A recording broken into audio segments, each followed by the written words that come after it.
Hello friends, my name is Shraddha Patel and I am presenting before you on my topic antigen and its basic properties. Friends, to understand antigen, we will go through the basic introduction related to its discovery, then the chemical nature, types, and at last about the basic properties of antigen. Introduction. In 1899, Ladislas Deutsch named the hypothetical substance halfway between bacterial constituents and antibodies, substances, immunogens or antigens. He originally believes those substances to be precursors of antibodies, just like zymogens is a precursor of zymase. But by 1903, he understood that an antigen induces the production of antibodies and wrote that the word antigen was a contraction of anti-somatogen. Friends, whenever any foreign particle enters our body takes that foreign particle and produce antibody against them. Then these antigens are killed by those antibodies. In simple terms, we can say antigen is a molecule that is able to generate antibodies in our immune system. So, we refer antigen as AG, that is antibody generator. But it must be noted that there are some antigens that do not generate antibodies, but they are also antigens. So, the definition of antigens is any substance such as an immunogen or a hapten foreign to the body that evokes an immune response either alone or after forming a complex with a large molecule such as a protein and that is capable of binding with a product such as an antibody or T cell of the immune response. One more definition: substances that can be recognized by the immunoglobulin receptor of B cell or by the T cell receptor when complexed with MHC are called antigens. Now, there is a brief account of two important terms, immunogenicity and antigenicity. So, immunogenicity, the ability of a substance to induce the immune response either humoral or cell mediated in the body. B cell when interacts antigens, they produce plasma cell plus memory cells. Similarly, when the T cells interacts antigens, they produces T helper cells and T cytotoxic cells plus memory cells. Now, antigenicity. Antigenicity is the ability of an antigen to combine specifically with the final product of the immune response. Immunogen. Immunogen is a substance which induces a detectable immune response, either cell mediated or humoral, are appropriately called immunogen. An immunogen can trigger an immune response and act as an antigen in that response. All molecules having immunogenicity also show antigenicity. So, all immunogens are antigens. Despite the fact that all antigens are recognized by a specific lymphocyte or antibodies, not every antigen can evoke an immune response. Antigens, those are capable of inducing an immune response, are said to be immunogenic and are called immunogens. So, all antigens are not immunogens. Now, the chemical nature. So, first of all, protein. Majority of antigens are proteinaceous or proteins. They may be glycoproteins or lipoproteins. And proteins are good immunogens. Now, polysaccharides. They may be pure polysaccharides or lipopolysaccharides. Nucleic acid. Nucleic acid antigens are poor immunogenic. They are immunogenic when single stranded or complexed with protein. Now lipids. Lipoidal antigens can induce B and T cell receptors for the stimulation of B cell responses.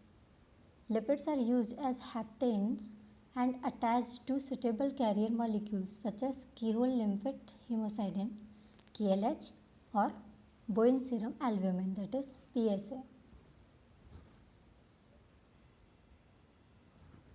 Now the types of antigen. Firstly, types of antigen on the basis of order of their class. Exogenous. Exogenous antigens enters the body and start circulating in body fluids. They are trapped by antigen presenting cells and are mediated by phagocytosis. Example, bacteria, virus, fungi. Now the endogenous. And these are body's own cell or subfragments or compounds or the antigenic products that are produced. And they are processed by the macrophages, which are later accepted by the cytotoxic T cells. And the example of endogenous antigens are blood group antigens, HLA, that is histocompatible leukocyte antigens, etc. Now the autoantigen. An autoantigen is usually a normal protein or complex of proteins that is recognized by the immune system of patients suffering from a specific autoimmune disease. These antigens should not be under normal conditions the target of the immune system, but due mainly to genetic or environmental factors. The normal immunological tolerance of such an antigen has been lost in these patients. Examples, nucleoprotein and nucleic acid, etc. Now, on the basis of immune response, antigens are of two types: complete antigen and incomplete antigens. The complete antigens. They are able to generate an immune response by themselves. They have high molecular weight of more than 10,000 Dalton. They may be proteins or polysaccharides. Now, the incomplete antigen. These are the foreign substances, usually non-protein substances, unable to induce an immune response by itself. They require carrier molecules to act as a complete antigen. To act as the complete antigen, the carrier molecule is non-antigenic compound or component and helps in promoting or provoking the immune response. Example, serum proteins such as albumin and globulin.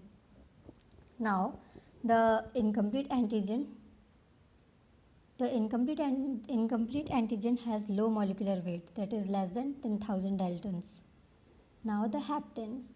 So, what is hapten? Hapten, the word hapten comes from the Latin word meaning to fasten. Haptens were discovered by Carl Landstein, and these are the small molecules that are antigenic but not immunogenic. And haptens can react specifically with its corresponding antibody. The chemical coupling of a hapten to a large protein called a carrier yield an immunogenic hapten carrier conjugation. Now, the basic properties. So, first of all, epitope. So, what is an epitope? It is an immunologically active region of an antigen or immunogen that binds to antigenic specific membrane receptor on lymphocytes to secreted antibodies. It is also called as antigenic determinant. Friends, immune cells do not interact with or recognize an entire immunogen molecule. Instead, lymphocytes recognize discrete sites on the macromolecules called epitope. Now, the foreignness. Antigen must be foreign to immune system. So, what substances are foreign to immune system? According to Vernet's clone selection theory, foreignness, that is non-self, means substances that never contact with lymphocytes during embryo period or embryonic period. Now the molecular size. There is a correlation between size of macromolecules and its immunogenicity. The most active immunogens tend to have a molecular mass of 100,000 daltons. Generally, substances with molecular mass less than 5,000 to 10,000 daltons are poor immunogens. Now the chemical natures. Antigens may be proteinaceous and are of polysaccharides. The presence of aromatic ring or radial is essential for rigidity and antigenicity. The chemical composition and heterogeneity. The copolymer composed of different amino acid or sugar are usually more immunogenic than homopolymer of their constituents. Now the physical form. They may be particulate antigen and soluble ones. Antigen specificity, that is epitope or antigenic determinant. Now the adjuvants. Friends, the term adjuvant derives from a Latin adjuvare, means to help, and these are the substances that when mixed with an antigen and injected with it, they enhance the immunogenicity of antigen. So these are the substances that are non-immunogenic alone enhance the immunogenicity of any added immunogen. Now at last there is a figure showing a virus with its antigen determinants and some antibodies bound to antigenic determinants. Thank you.